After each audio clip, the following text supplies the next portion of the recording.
And the sauce, man. Happy Friday. I won't gonna make no video on Friday, but I know Saturday y'all might catch it. Same early video. I'll be doing my video early if I have time to do it early, I'll do it early. But I know tomorrow is Royal Rumble, so for those who wrestling fans, you know what that means. So you feel me? I know I'm finna be yelling like a motherfucker. I already told my mom. I'm spending the weekend with my mom and shit. I said, shit, you might as well just go ahead and yeah.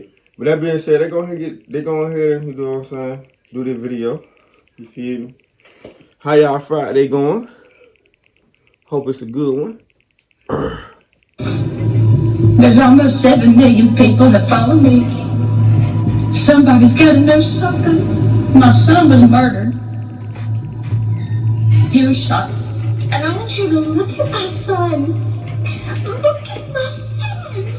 You're putting all of your faith, hope, and trust into these people in the police department, and you have to just sit back and just hope and pray that they do what needs to be done. Ophelia Nicholas is known as Mama Tot on TikTok. Her popular channel is nothing but positivity, peace, and life advice. But when her 18-year-old son, Randon, was unalived in June 2022, she used her channel to get all the attention she could. That way, she hoped someone would come forward with information, or at least Randon's killer could see the damage he had done. Before long, answers were found, and a suspect was arrested. Reuben Gully, in prison today because of Ophelia's TikTok, or Alabama law enforcement. And why did Randon lose his life that night? Is his death connected to a deeper problem in the United States?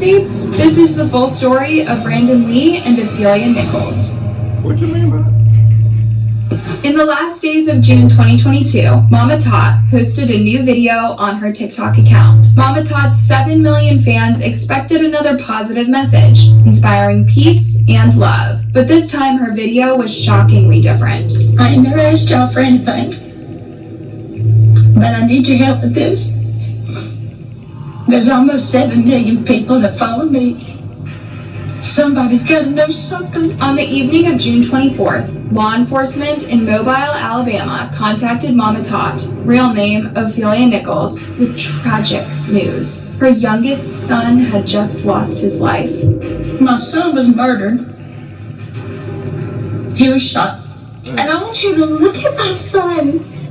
Look at my son. The best thing about Chime is being paid Come up to on 2 now, days early. Install the Chime app today. Did you know you could be entitled to a 5 or 6 figure payout if you were in a traffic collision within the past?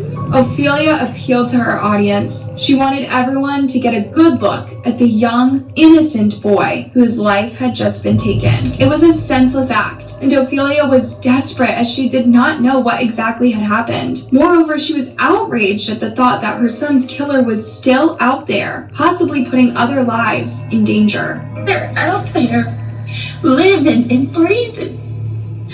But my son's died. Mama Tot's TikTok was not only meant to emphasize the tragedy that she was going through. Ophelia was hoping that with millions of people watching it, someone is bound to know something about what happened, especially since most of her followers also lived in Alabama. Somebody knows who did this to my child. And I'm asking for somebody's help. Anybody's. Please.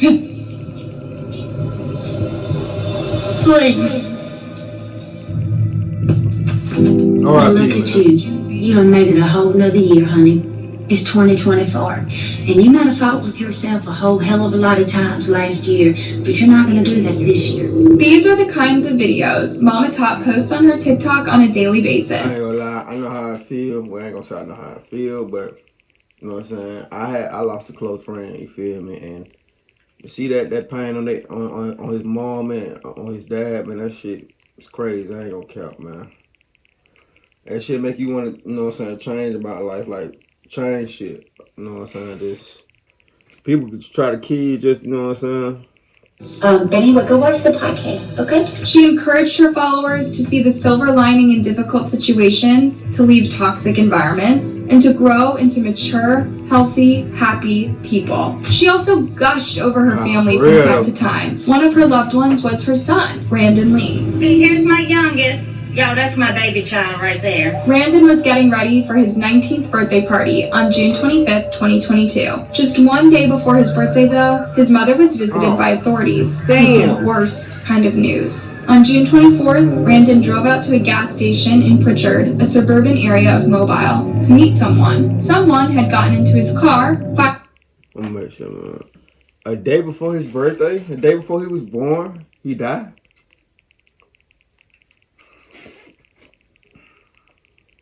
At him and then left. Randon managed to drive to another gas station across the road where he collapsed. When paramedics arrived at the scene, it was a minute too late. Randon had lost a lot of blood and could not be revived. Law enforcement assured Ophelia they would do whatever was in their power to catch the culprit and make sure he didn't walk the streets again. But like most people following true crime cases, Ophelia knew the wheels of justice move slowly. She also knew that if she was unlucky enough, the detectives might never catch her son's killer.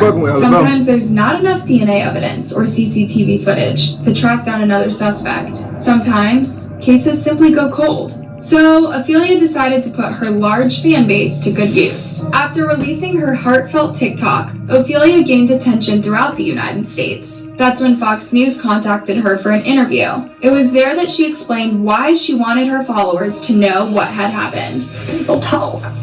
People talk. That's true. People do talk. I wanted that video to be seen because if the person who did this to my son could see what he did to our family, he took my son from me. It's my son. You're putting all of your faith, hope, and trust into these people in the police department, and you have to just sit back and just hope and pray that they do what needs to be done. So Ophelia was hoping that one of her 7 million followers would have a relevant piece of information, or at the very least, she was hoping the culprit would watch the video and feel an ounce of regret. You see other people go through stuff like this, and it never crosses your mind that would one day be you. To have an individual make the choice to take your child from you. He had a choice. They had a choice. They chose to take my son. These videos are going viral after what seems to be some privileged people recording themselves claiming the new 2024 assistance subsidy. From me. I gotta remember now, guns don't kill people. Stupid motherfucker with guns kill people. Now, I tell y'all every time, the only way I would unalive somebody, if they try to unalive me, or kidnap me, rob me. That's, you know what I'm saying, trying to do harm, or jump me. If you try to jump me, you know, so I can fight. We do it one-on-one, but yeah, man, just make sure y'all know what y'all do with guns, man. How y'all need, some of y'all young, you know what I'm saying, I need to practice gun safety too. Gun safety before you first get a gun. I feel like that's important, and how to use a gun and the gun laws of having a gun. You just can't have a gun just to say, hey, I got a gun. Or I know some of them might not, you know what I'm saying, be dirty. You still, if you have a dirty gun and somebody try to take your life, you still can get away with it. You just gonna have to fight that gun case. So you can kill somebody, unalive somebody, but you gonna have to fight that gun case. You know what I'm saying? Somebody trying to kill you, or unalive you, and you unalive them, and you got that gun ain't registered or nothing, or probably stolen or something, you still can get away with that. I just want to put that out there, because some of y'all don't be knowing that. Within the first days of the investigation, law enforcement you'd rather fight a gun case than a murder case. From the gas station where Randon's life was taken. Watch the guy running around a gas pump and then jumping in a car. You can clearly see a gun in his hand. Now, this is the moment right after Lee was shot inside his car at that Pritchard gas station. So the detectives knew they were looking for the guy in the red hoodie. They also had his black car caught on surveillance footage. In the unedited footage, which has not been released to the public, the culprit is seen arriving first and parking at a gas pump. 1 minute later, Randon arrives in a silver car and parks at the opposite gas pump. That's when the man in the red hoodie jumps out of his car, gets into Randon's car, and pulls the trigger. Within seconds, he makes it back into his car, weapon in hand, and darts away. And that's a hit. Brandon is also seen driving away. Sadly, he only makes it to the gas station across the road, where he crashes and passes away. By the end of June, the Mobile County Sheriff had a press conference detailing all the authorities knew so far. Black vehicle got inside the victim's vehicle. We know there was one shot. The suspect got out of the victim's vehicle with a handgun and got back in his black vehicle and took off. There was another vital clue. We do know at this time that Mr. Lee made his way down to Wilmer and was selling narcotics to these two individuals. That's what I want to know. Indeed, Brandon had met up with the culprit and his associate to sell them weed. It's unknown how they came in contact with each other or how many times they had met in the past. There was narcotics found in the vehicle whenever the crime scene unit processed the scene. At this time, we do have a couple suspects in mind, but at this time we are not releasing any information. As it goes with most pending investigations, the sheriff did not release the names of the suspects until they had one in custody. It's a tricky time. You have to release as many clues as possible, just in case the public has relevant information. But you have to leave out whatever clues might actually impede arresting someone. During the Q&A phase, the sheriff revealed that this was not Randon's first time selling narcotics to people. We do know at this time that Mr. Lee did have a relationship as far as selling to different individuals. It just wasn't them two individuals. We do know on multiple towns that he was selling, and these two individuals has bought from him in the past. So even though he was only 18, Randon had a pretty dangerous way of making quick cash. Unfortunately, he put his trust in dealing to two men who had no intention of paying that night. As this case was gaining nationwide traction due to Ophelia's big fan base, the sheriff was also asked if they were prioritizing this case over others. He assured the public they were not. This homicide is not more important than any homicide we've had in the city of Pritchard or actually anywhere. I realize that Ms. Nichols has a TikTok following, which is great, and all those followers could help by calling in if they have any information. Any slight, minuscule, information that we get, it's good to follow up on. It may lead to nothing, however, it may lead to something, as well. We just ask, that I'll go incriminate myself, but I'm a hush. Information that you have, that you think you might have, call in. You can talk to me, and I'm gonna shut the fuck up. I'm gonna shut the fuck up. I'm a hush.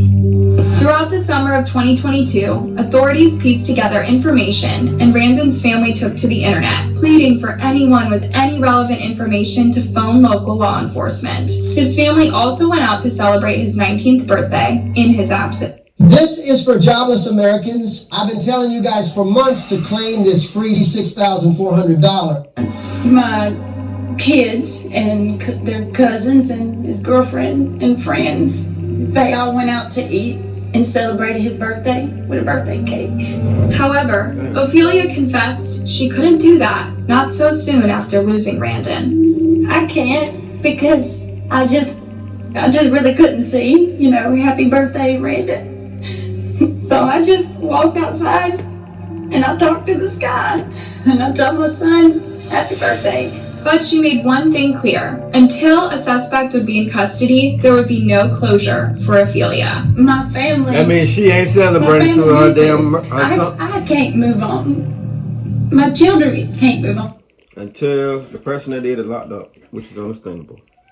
Definitely understandable. My girlfriend can't move on unless we know that the person that took my son is not walking the streets. This person is in our town. In August, there was a new conference held by Pritchard law enforcement. According to the chief, they had found their suspects, but were waiting for the evidence to be processed in order to file the charges against them. We have done everything that the district attorney's office have asked us to do. And everything been turned over to the district attorney's office. Now the ball is in their court.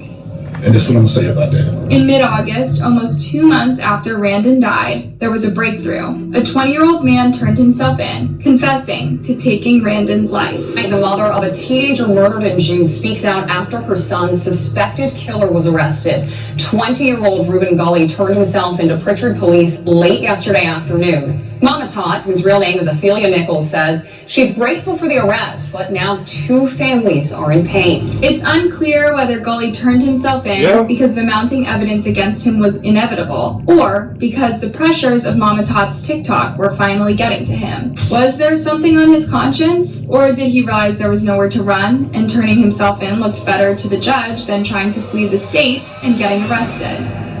That too.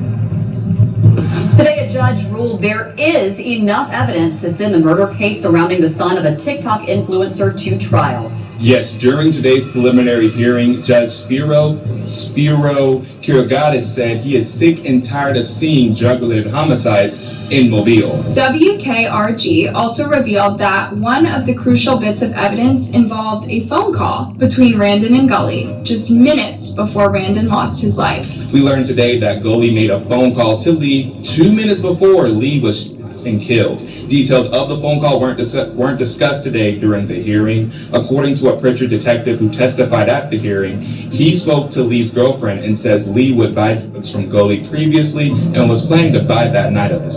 Well, according to law enforcement, it was the other way around. To Mama Tot's shock and disbelief, Gully pleaded not guilty. This meant that the case would go to a grand jury. But then how does his defense attorney explain his decision to turn himself in? Yes, so I asked Gully's attorney why, and his attorney tells me that if you have charges against you, and you have 2 choices. 1, you can just go ahead and turn yourself in, or 2, you can go ahead and run away from justice. And his attorney tells me that someone who is not guilty is not going to run away from justice. So, was all this a play? A decision Gully made with his attorney before turning himself in, so as to look innocent? Or did he watch Mama Tot's TikTok video and make an impulsive, guilt-based decision? As it turns out, this was far from Gully's first run-in with the law. In fact, he had been arrested several times before and denied bond in 2 previous cases. Yes, he was denied bond previously for 2 charges unrelated from this case. 1 charge that was possession of marijuana and the other possession of a controlled substance. He was denied bond a 3rd time as he awaits trial. Meanwhile, Randon's family is still trying to cope with the unimaginable hole left by the tragedy. Randon's father, Ronnie, who was incredibly close to him, spoke to Fox News. Mama's got to live with this, and they're all going to be suffering from it. The whole, my side of the family is, and his side of the family and everything. And Ronnie highlighted the same things as the judge. Randon was not the first teenager to lose his life in a narcotics deal in Alabama, not by a long shot. it's just I'm tired of it. Tired of these kids killing each other out here. Why do these guys have such easy access to firearms? And why do innocent kids get roped up in dangerous lifestyles? Why do any kids end up thugs? To Ronnie, there can be no justice in this case. What is justice? You got a dead son, a grandson, and a woman's going to lose her son going to prison, and some more people too. Whoever was in that car, all should be punished the same way. This was like his birthday. His mom was missing him, but I know he's with my brother now, so that's what helps me get by. As Randon Lee's tragic story traveled fast through TikTok and other news outlets, an NGO in the Pritchard community decided to honor him with a memorial. Saturday, a local nonprofit, Wall of Love, put up a memorial in honor of TikTok hygiene product. And, you know, sometimes we find ourselves in certain positions that we didn't think we'd ever be in our life. Ophelia said Randon was a kind, generous person. Exactly the kind of person to organize such a wall. So I know that he's probably looking down thinking, that's my mama. As Reuben Gully is still awaiting trial as of January 2024, Mama Tot continues to post positive messages on TikTok. She now has over 12 million followers. Today, she shares the tragedy of her son's death as a way to encourage people to stay away from that. I'm a mama that buried a child. I think I'm seeing this one. I'm seeing this one. They're being sad, man. Make sure y'all go. Y'all know how to go pause and all that. Make sure y'all go show love to her channel, man. Damn. RIP. That being said, give you a thumbs up, like, and subscribe. Hope y'all enjoy y'all Friday. Let's Friday.